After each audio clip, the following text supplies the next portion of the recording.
Bem-vindos ao Ourinhos Cast, podcast do Poder Legislativo. Eu sou Fernanda Coraza e trago aqui para você notícias, informações e transparência sobre fatos que impactam o dia a dia da nossa cidade.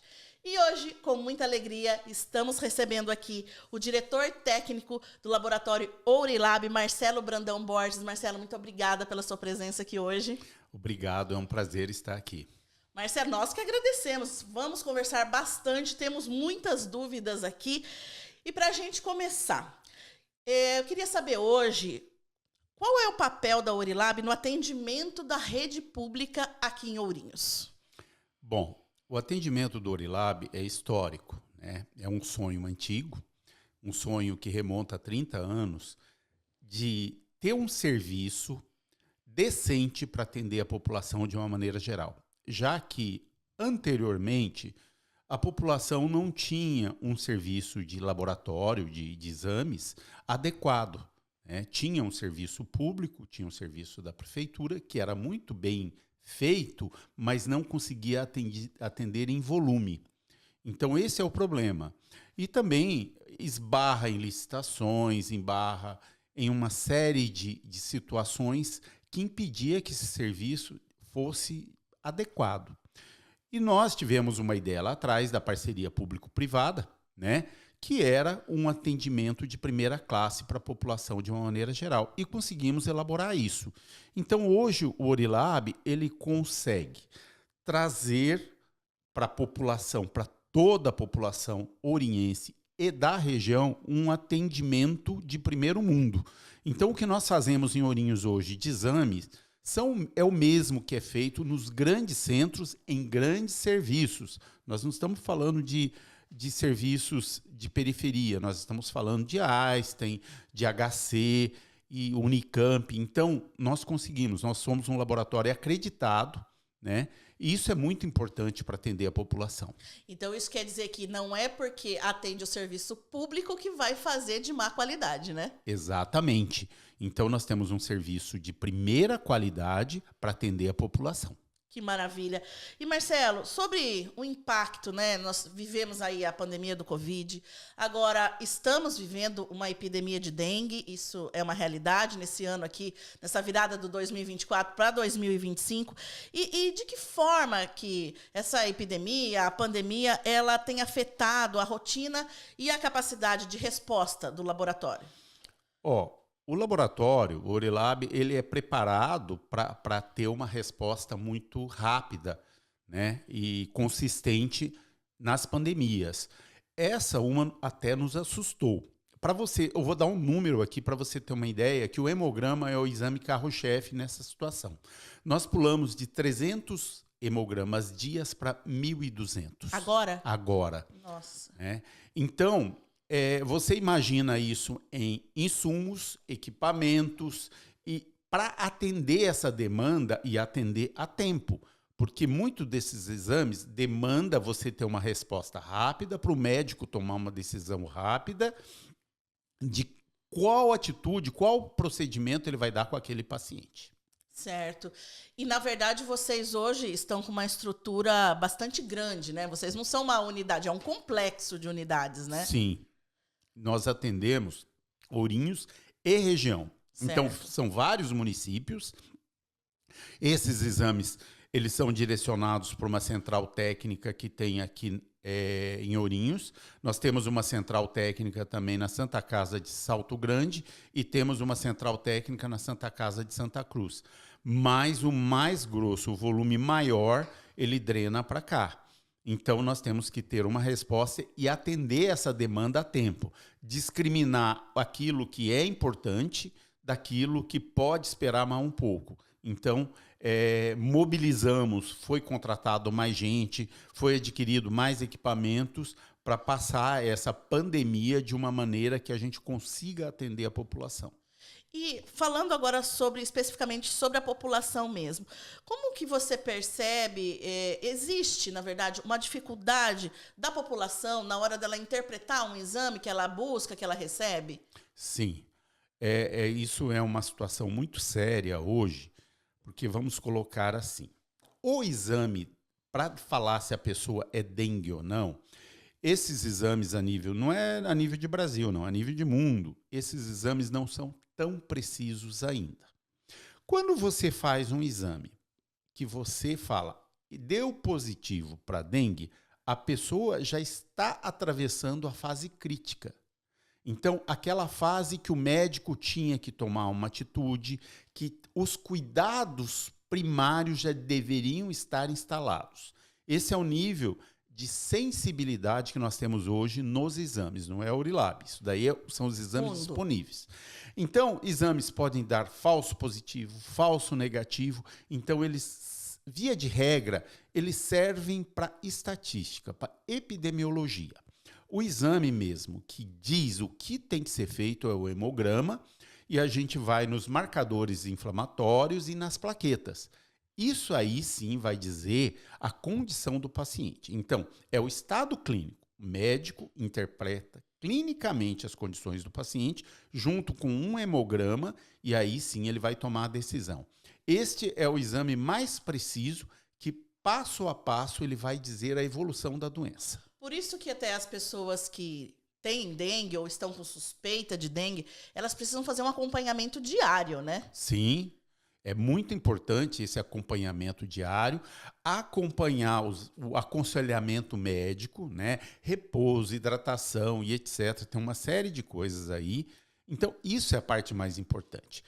Junto com a dengue, aí tem gripe vindo, tem o Covid que ainda não foi embora. Estamos no outono, que é uma época de grande proliferação dos vírus. Né? Então, há uma confusão muito grande. Então, a interpretação clínica ainda é o padrão ouro no tratamento dessas doenças. E ainda sobre a dengue, quais os exames, assim, que você citou sobre o hemograma, quais os exames que são recomendados em situações de suspeita de dengue? O hemograma é o principal. É o padrão ouro. É o padrão ouro. Certo. Você fez o hemograma, ele tem vários marcadores que o médico consegue interpretar e acompanhar, né? Então, isso é o mais importante. E existe um momento certo para ele ser feito? Como que é isso? Existe um momento onde começam a aparecer os sintomas. Já é um indicador que esses exames eles já podem trazer a evolução. Porque a partir do momento que você tem sintomas e você faz o exame, você consegue ter um mapa do que está acontecendo no seu organismo, as modificações. A partir daí, novos exames vão dizer a sequência dos eventos. As plaquetas estão subindo, as plaquetas estão diminuindo, estão se mantendo normais, porque aí você consegue ter um marco zero. É isso que é importante. E vocês, né, em cada exame, vocês vão colocando ali os resultados dos anteriores. Exatamente. Também, né? Para as pessoas irem acompanhando. Você né? consegue ter esse perfil. Isso que é o importante. Sim. E por isso que é importante também as pessoas até terem essa consciência de não ficar, por exemplo, pingando também de laboratório em laboratório para conseguir ter esse acompanhamento, né? Isso é o mais importante, porque o Orilab nós conseguimos ter o que a gente fala de soroteca. Soroteca, a gente consegue guardar os exames por um tempo de validade que é possível você repetir, resgatar valores. Então, quando o médico ele tem uma dúvida imediata diante de um resultado, se ele pedir para o laboratório fazer uma reanálise, nós conseguimos ter material, nós conseguimos estudar, nós conseguimos ver se durante a execução daquele exame pode ter tido alguma intercorrência que pode ter dado alguma alteração e confirmar para o médico se o resultado é aquilo mesmo ou se teve algum desvio. Então, em vez de repetir em outros lugares e nós temos esse serviço. Então, é importante as pessoas. Tem dúvida? Num prazo, o hemograma, por exemplo, nós conseguimos guardar uma amostra por 5, 6 dias. Exames outros sorológicos, mais tempos, até 10 dias nós guardamos alguns exames. Então, é importante que a pessoa, ou o médico em questão, nos reporte essa dúvida que a gente consegue dirimir isso daí o mais rápido possível. Nossa, isso é uma informação muito importante. E você também falou que, né, a Orilab é um projeto de 30 anos, né? Então você viveu muito um avanço tecnológico também dentro dessa área, né, de análises clínicas. Hoje em dia, você até comentou, né, dessa questão de o exame que é feito aqui é o mesmo que é feito no Einstein, Fleury, Mundo. Mas existe a tecnologia para detecção da dengue, como que ela está? Ela vem melhorando, ou ela ainda está aí seguindo o padrão. Hoje, né, a gente tem até melhorou um pouco por causa da vacina, vamos dizer, né? Mas Sim. a vacina também está em falta agora. Mas sobre os exames mesmo, melhorou alguma coisa? A tecnologia ajudou? Na parte do hemograma, sim. Certo. Né? A sensibilidade para mim contar plaquetas, os equipamentos melhoraram muito. Voltando ao anterior, para diagnóstico, para falar que a pessoa está com vírus da dengue ativo, existem alguns exames que detectam. São extremamente caros e demorados. Quer dizer, quando você tem o diagnóstico, realmente a pessoa está com dengue, ela já passaram 5, 6 dias, perdeu-se o time para a intervenção clínica. Certo. Então, eu não tenho hoje uma ferramenta que diz o momento zero para dengue. Entendi. Então, quer dizer, o mosquito picou, ele inoculou o vírus na pessoa. Quanto tempo vai demorar para que eu consiga dizer se aquele vírus ele se multiplicou e vai fazer a doença, né? Então, é esse tempo que nós não temos. E não é só na dengue. Em várias outras doenças, isso acontece. Tá? Entendi. Então, no caso, por exemplo, de uma hepatite, de um HIV, entre o momento zero da contaminação e a manifestação clínica, ou a manifestação que eu consigo reproduzir isso no exame, eu tenho o que nós chamamos de janela imunológica. Certo. É um período em que a pessoa se contamina e não existe uma ferramenta para diagnosticar esse tipo de doença. Porque ela também não apresenta sintomas ainda, né? Exatamente. E muitas vezes nem vai apresentar. Certo. Né? Tem casos em que a pessoa... do Covid, lembra? Assintomático. É assintomático. A pessoa fez a doença, ela transmite a doença. Sim. Certo? Só que o organismo dela lida com essa doença de uma maneira natural. Certo. E também, em todo esse tempo, dessa história, né, da Orilab, vocês viveram outras epidemias de dengue, com certeza, Sim. né? Mas, assim, nessa específica, como que vocês se prepararam para tudo isso que está acontecendo agora? Então, o laboratório, ele estava preparado com um parque de máquinas já avançado, né? O que nós temos contrato com fornecedores de insumos. E o mais crítico nisso é mão de obra.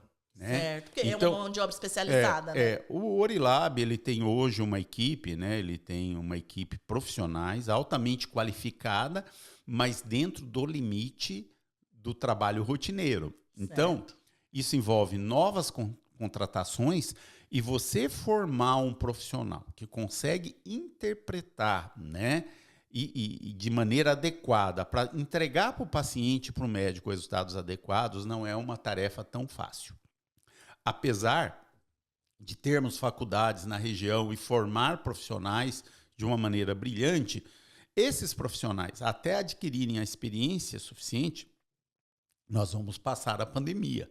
Certo. Mas nós investimos nisso, estamos treinando longo prazo, a né? longo prazo. Um planejamento a longo prazo de equipe, né? É um planejamento. Mas tivemos plantões, hora extras, estamos indo e estamos treinando novos profissionais. E, assim, além da dengue, né, que outras situações, assim, de saúde pública têm exigido uma atenção mais especial do laboratório? Então, tem muitas doenças, né? A gente precisa tomar cuidado, que quando veio o Covid, vem dengue, esquecemos outras doenças, né? No caso da prevenção de câncer de próstata, né? Isso é muito importante. Outras doenças, como diabéticos, né? Diabético é uma doença silenciosa, as doenças renais, né? Então, as doenças cardíacas, elas parecem inofensivas, né? Que não está acontecendo. Exatamente. Então, todo avanço, toda a saúde está dedicada à dengue, e muitas vezes essas doenças elas ficam relegadas a um segundo plano, porque o sistema está saturado, né? Então, é importante que as pessoas não esqueçam que, fora a pandemia de dengue, eu tenho que ter os cuidados com outras doenças que são tão graves, né? Então, as doenças cardíacas, os câncer, tem o CA que aumentou muito diante das condições atuais de vida da população. Então, é muito importante que não se esqueça disso. E, querendo ou não, são as questões preventivas, né? Preventivas. O importante são as questões preventivas. Preventivas, né? Isso é muito importante. E você acredita, assim, que o acesso a exames, a diagnósticos, ainda é um gargalo do sistema público, isso? Mesmo aqui em Ourinhos, o que você acha que poderia melhorar? Ourinhos funciona muito bem o sistema de saúde no modelo que está hoje, divididos nos postos de saúde e tal. Até há uma necessidade de uma distribuição melhor, de ter mais postos de saúde para isso. A cidade cresceu muito, né?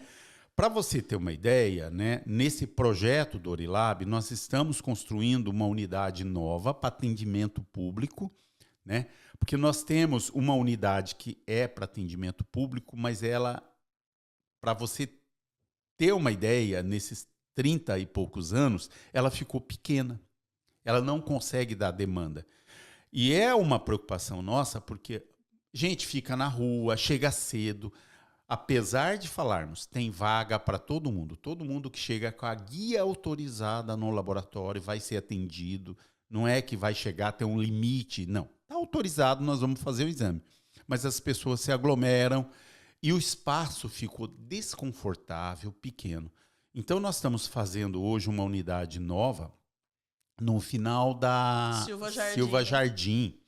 Essa unidade ela vai ter estacionamento, ela vai ter espaço para atender até 80 pessoas simultaneamente. Então, as pessoas não vão ficar mais na rua, desconfortáveis, em pé, aguardando. Então, ela vai ter espaço para 80 pessoas sentadas.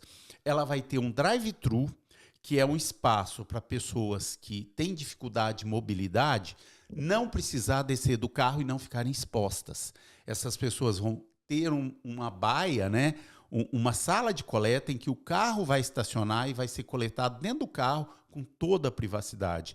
Então, vai ser uma unidade moderna para atendimento do serviço público. Que maravilha. Moderna e modelo, né? E modelo, com certeza. Nossa, que interessante. Boa notícia. Que boa notícia. Essa unidade, esse ano ainda entra em funcionamento. Que bom. Que bom. Então, para o próximo verão, tomara que não aconteça uma epidemia novamente, sim, mas já estaremos com atendimento ampliado, né? Mas mesmo sem a epidemia, ela já estava... Fluxo grande, né? Um fluxo grande, já estava comprometido. E várias pessoas pedindo que fosse feito isso e a gente sem espaço. Então, nós conseguimos adquirir um terreno, fazer um projeto legal e vamos pôr essa unidade em uso para a população. Que maravilha.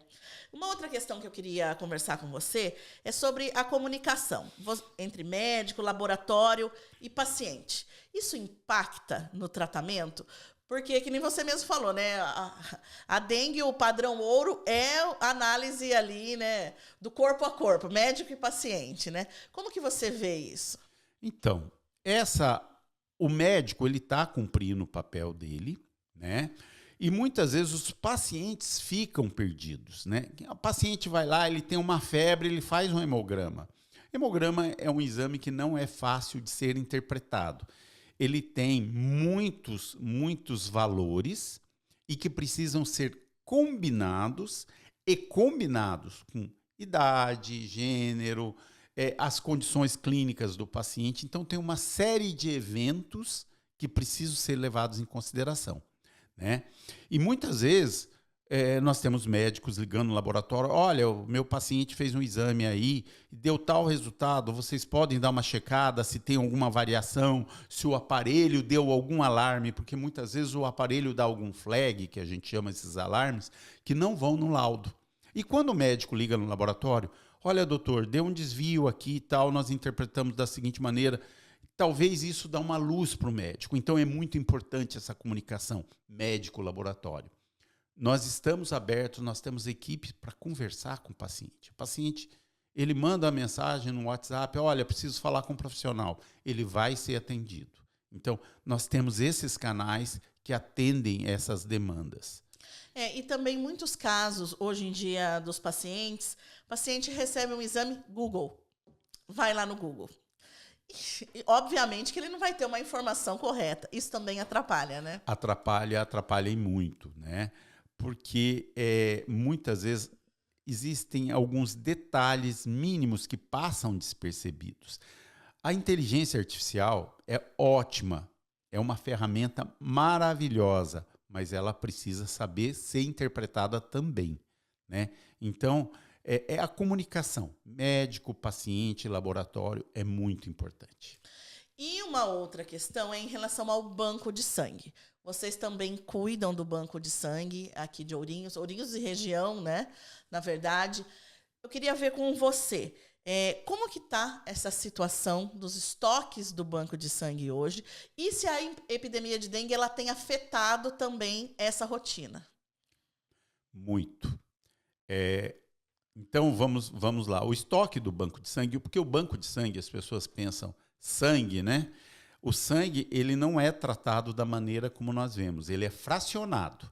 Então, nós temos que tirar os glóbulos vermelhos, que é a parte que transporta oxigênio, nós tiramos o plasma, que contém fatores de coagulação, contém as proteínas, e aqui no caso especial que nós estamos na pandemia, nós temos plaquetas. A plaqueta ela é responsável pela parte da coagulação do sangue, ele é um fator importante, e é justamente onde a dengue pega. E aí vai um fator importante. A plaqueta ela tem uma vida útil de 5 dias. Então, se eu tiro plaquetas e armazeno por 5 dias e não uso, ela é descartada. Se eu tiro, e um paciente, muitas vezes, ele precisa, para cada doador, eu tiro aí 20, 30 ml de plaqueta, né? É uma unidade que a gente fala. Muitas vezes um paciente com plaquetas muito baixas e precisando recuperar, ele precisa de 10, 15, 20 doadores para um único paciente. Né? E considerando que nós não temos só dengue que toma plaqueta, então, se eu tiver 2 pacientes com dengue tomando plaqueta e mais um de câncer, né? Nós estamos falando em 40, 50 doadores por dia. Nossa. Então, esses doadores, lembrando que se você tiver 50 doadores, nem todos os 50 estarão aptos à doação. Nem todas as plaquetas, a gente consegue tirar a plaqueta de todos esses de maneira adequada. Há perdas no caminho, porque é um trabalho manual e há perdas e é muito delicado isso daí. Então, isso cria também um sufoco muito grande no banco de sangue. Em condições normais, o banco de sangue já tem o estoque no limite devido a pessoal ter a consciência da doação. Então, nós precisamos de doadores todos os dias. Isso é muito importante. E agora mais ainda, então, né? Agora mais ainda. Então, todos os dias há uma demanda muito alta. E você acredita que as pessoas ainda elas têm um certo receio da doação de sangue? Medo ou mesmo falta de informação? Porque as vantagens, até mesmo para a pessoa, são grandes, né? Fora sobre a questão da solidariedade, cidadania, de estar ajudando a salvar a vida de alguém. Sim. É um fato que é importante que nós estamos aqui nesse programa para dizer uma coisa. As pessoas muitas vezes reclamam dos horários do banco de sangue. Certo. Tá? Existe um motivo para isso, então? Existe um motivo. Antigamente, o banco de sangue ele ficava aberto todos os dias, de domingo a domingo, o dia inteiro, abria à noite e tal. E a legislação e as novas metodologias, estudos científicos foram mostrando que tinham viés errado nisso daí. Então, tinha risco para o doador, a qualidade do produto não era boa. Então, hoje, o banco de sangue, para ele atender o doador, ele tem toda uma estrutura para adequar. Nós precisamos ter médico presente, tem que ter uma estrutura, a equipe que trabalha. Então, eu não tenho como manter uma equipe 24 horas dedicada. Então, é muito restrito. Então, a nível nacional, os bancos de sangue, tem banco de sangue que abre das 7 da manhã às 11 da manhã. E aqui ainda vai até 3 da tarde, né? Aqui ainda vai às 3 da tarde. Finais de semana, feriados, vocês atendem? Sim, desde que coleta agendada. Então, nós precisamos ter uma massa crítica de doadores. Uma empresa, por exemplo, né? Reúne um grupo de doadores e entra em contato com vocês. Porque se eu tiver uma quantia mínima de bolsas, eu não consigo processar essas bolsas individualmente. Então, eu tenho uma máquina que vai ter que ser ligada para fazer a separação dessas plaquetas, da parte do plasma. Então, é toda uma estrutura para pôr em funcionamento. Muitas vezes as pessoas elas não sabem disso e elas acreditam que é só você abrir a porta e ir lá e coletar o sangue. E o banco de sangue, o serviço de bancos, é a ponta do iceberg, essa parte do atendimento. Então, existe toda uma estrutura. Para você ter uma ideia, o plasma, que é um conteúdo nobre do sangue, eu tenho 4 horas entre a coleta e o congelamento dele a menos 80 graus. Então, eu não posso perder tempo. Então, essas frações para serem tiradas, elas demandam cuidado, tempo, profissionais. Então, a partir do momento, 3 horas a gente fechou. Mas a equipe trabalhando vai até tarde. Entendi. Nossa, uma informação muito importante essa, muito importante. Tanto para a gente aqui estimular a doação, quanto também para as pessoas saberem por que é das 7, 7, né? Das 7 às 15 horas, né? Exatamente. Agora, se existir, por exemplo, um grupo que programou 20 pessoas, 15 pessoas para cima, nós vamos doar tal. Nós vamos mobilizar uma equipe para atender esse grupo. Que maravilha. E, Marcelo, para a gente finalizar, que conselho você poderia dar assim, para a nossa população sobre os cuidados com a saúde, e especialmente em relação aos exames e diagnósticos em momentos assim como esse de surtos de doença? Bom, os cuidados, né? Primeiro a gente começa com cuidados, casa, terreno. Eu tenho um terreno baldio do lado da minha casa, não é meu, não me interessa. Não, interessa a todos. Né? Eu acredito que a prefeitura deve ter canais que você possa ligar, possa denunciar. Né? Mesmo se a gente vê vasilha, alguma coisa, né? A gente possa intervir. Né? Então, é importante isso daí. Os cuidados com a saúde, né? Então, a gente vai à alimentação, atividade física, né? Vida saudável. A prevenção, procurar um médico de maneira rotineira, né, fazer a prevenção das doenças. Nós temos aí uma sequência de eventos durante o ano, né, que vem lá o mês azul, o mês rosa, e cada mês é um simbólico de uma doença, né, para que tenhamos consciência e vamos procurar os serviços que estão disponíveis, né, quando possível. Nós estamos numa pandemia, não é hora de você ir procurar, muitas vezes, uma coisa que pode esperar 1, 2 meses agora nesse momento. Né? Mas não deixe de fazer. Esses são os conselhos que a gente pode dar para ajudar. Que maravilha. Marcelo, muito obrigada pela sua presença aqui hoje. Informações assim riquíssimas, um conteúdo extremamente importante para todo mundo. Queria até te falar que esse conteúdo ele fica gravado no nosso canal do YouTube, também na TV. Então a gente pode compartilhar. Vamos todos vocês que estão nos assistindo, vamos compartilhar para que essa informação chegue ao maior número de pessoas possível. Muito obrigada pela sua presença aqui hoje, viu? Eu que agradeço. E estamos à disposição. População precisando, entre em contato conosco. Tem os canais de comunicação do Orilab, do Banco de Sangue. Estamos à disposição. Obrigada. E para você que está nos acompanhando, nos assistindo, muito obrigada e até o próximo Ourinhos Cast.